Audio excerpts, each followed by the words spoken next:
Hello, beautiful souls, and welcome back to Channel Your Light, Own Your Intuitive with myself, Erin Chandler. Welcome, welcome, welcome. So I'm coming on here to share a message. I woke up this morning with a single word that was being repeated over and over and again. I love when I wake up or I'm divinely guided to something very specific, and I realized we're in the month of love, and the word that I kept waking up to was the word limerence. So this is highly relevant for February and this month, and the thing that most people are trying to glean outside of them, or the idea or concept of what the word love means. This has also come up in our group community for the Self-Love Sanctuary. So I feel like it's a timely topic, also particularly because limerence, although it is given in the aspect of love for this specific video or channel, is what I'm being told, it's also relevant to obsessive natures and things of that context that we hang on to in terms of attachments, because it's attachments based on ideas, attachments based on what we think we'll get, attachments based on our perceptions versus reality. So when we're talking about limerence, what does limerence mean? It is obsessive, it is possessive, it is jealous, it is this fantastical, beautiful idea that we are conditioned to believe that love is this big fairy tale thing, when love in its absolute deepest form is connection, it is intimacy, it is mutuality, it is honoring, it's the little things. For some people, it's the resonance of being able to wake up in the morning and simply have a conversation with somebody that is a mutual experience, observing challenges together, growing together with deep connection of the human experience in an intimate way. So I woke up with limerence, I believe, because there are a lot of obsessive energies being popped. I'm hearing pop goes the weasel being popped at this time for a lot of people in the collective. Now, obsessive natures or limerence in regards to love only takes in one perspective.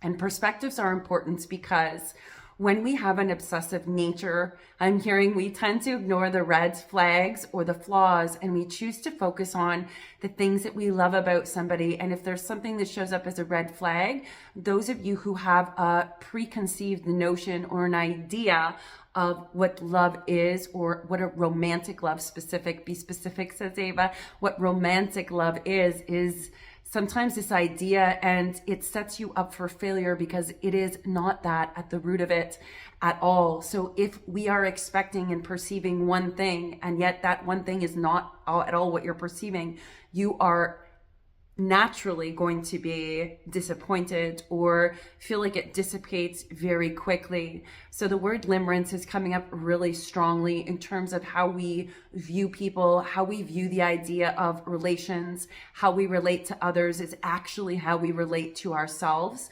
because we're perceiving from our relation to another. So for example, if I am in a relationship with someone and they are acting in a certain modality or speaking certain words, and my perception of their words or this experience is actually based on my own wounds, my own feelings of lack, my own feelings of not enough or lack of self-love, it is more likely to have a tendency to perceive another's actions outside of us towards us through that lens or that perspective.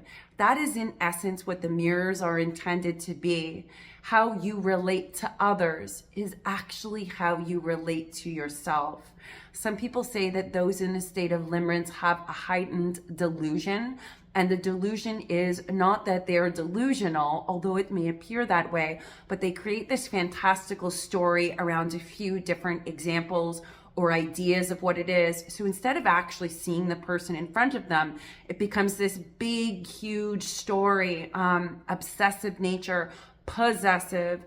This is an issue in terms of manifestation for other people. We are all connected. If you have one person pulling obsessively and possessively on somebody's energy who is not in alignment and is not going that way, it can create some unneeded tension in the energetic fields, is how I view that.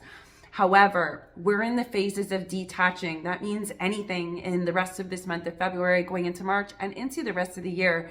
But particularly in February is being highlighted extremely where we have these attachments to things. I want you to think about love. When I think about love in the context of love, and this is my perception based on experiencing many different facets of love, many different ideas of love, many different versions of who I am in terms of how I view what love is or what love isn't. When we look at those perceptions of what love is and what love isn't, if I were to come to it from a state of where I am now, it should feel like total freedom. For me, it feels like total freedom.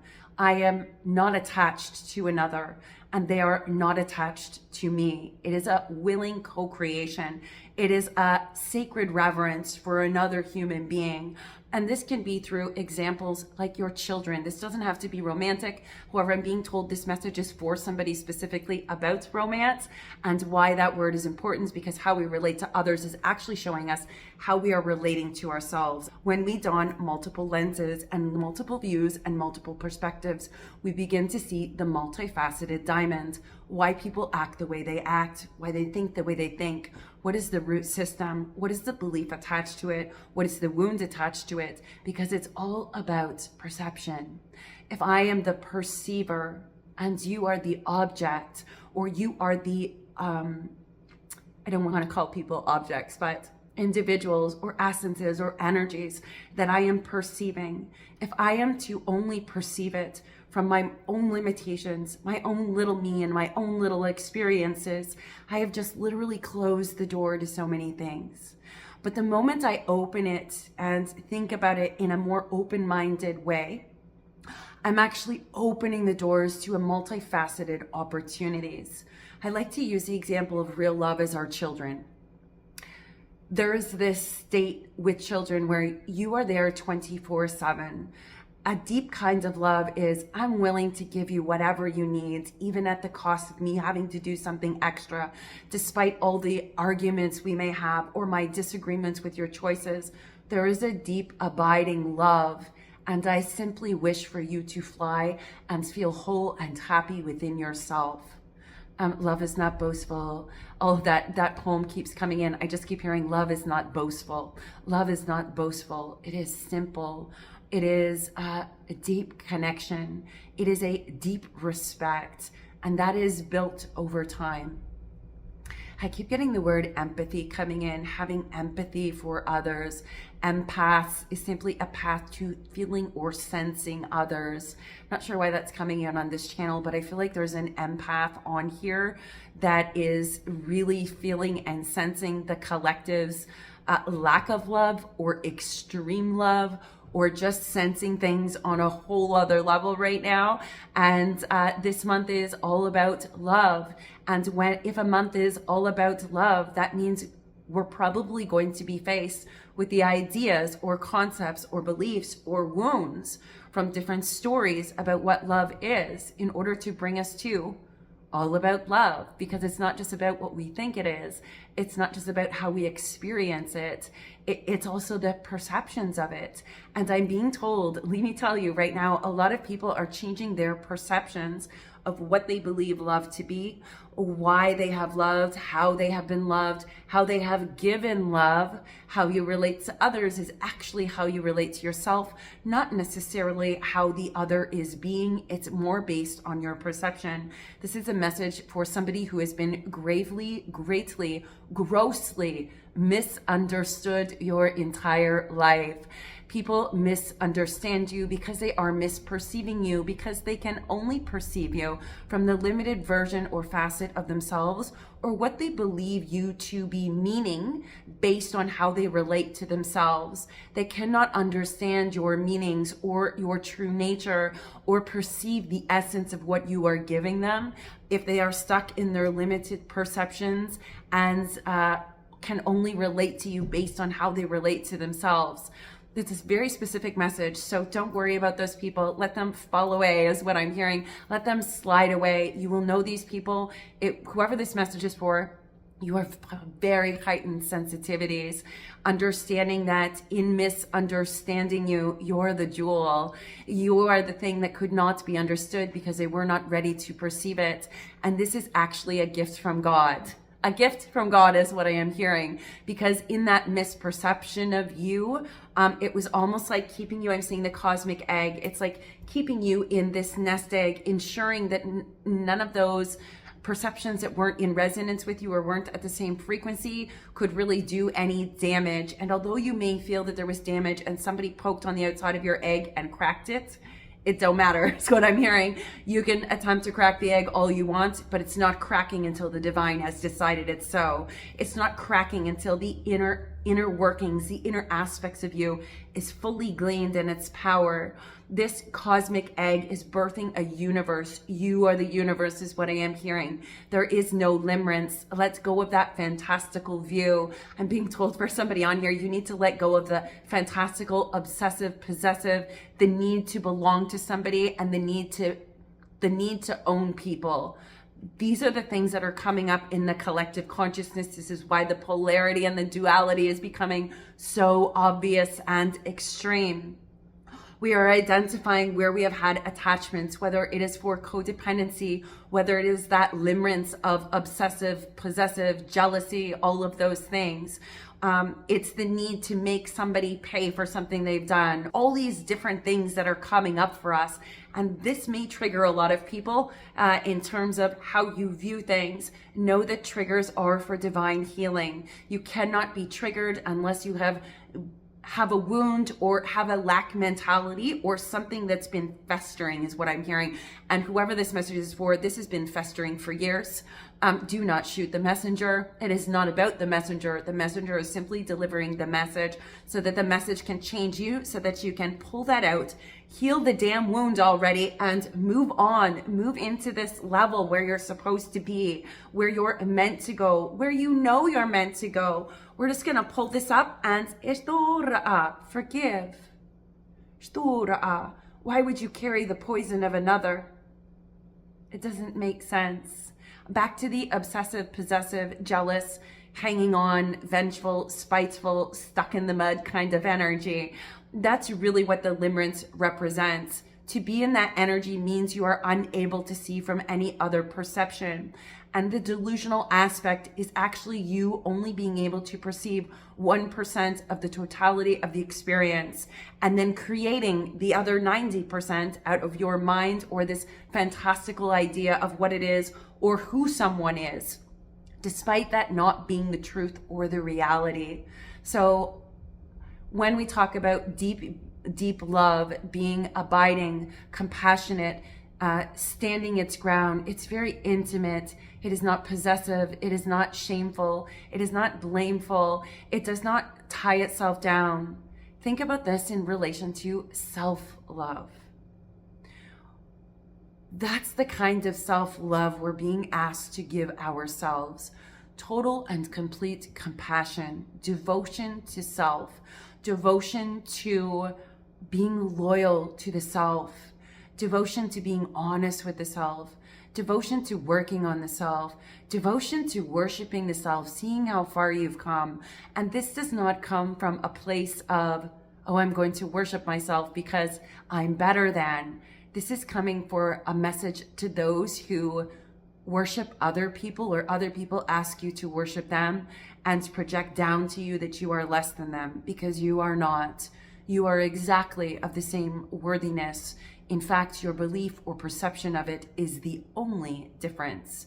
So we're really coming into a time frame for those of you who have given yourself away. And I give myself away. That's what the song playing is. Somebody who gives themselves away, who is unable to be in relations with others, whether it's friendship, peers, work, love, without feeling like you have to give yourself away. That is actually about you. You only relate to others how you relate to yourself.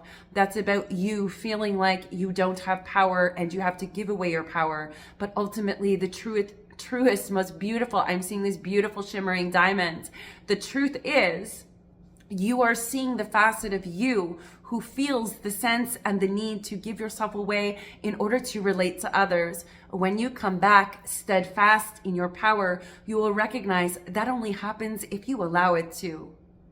You can engage with others without giving yourself away or negatively impacting you. Perhaps you have not found the groups that you are able to do that with.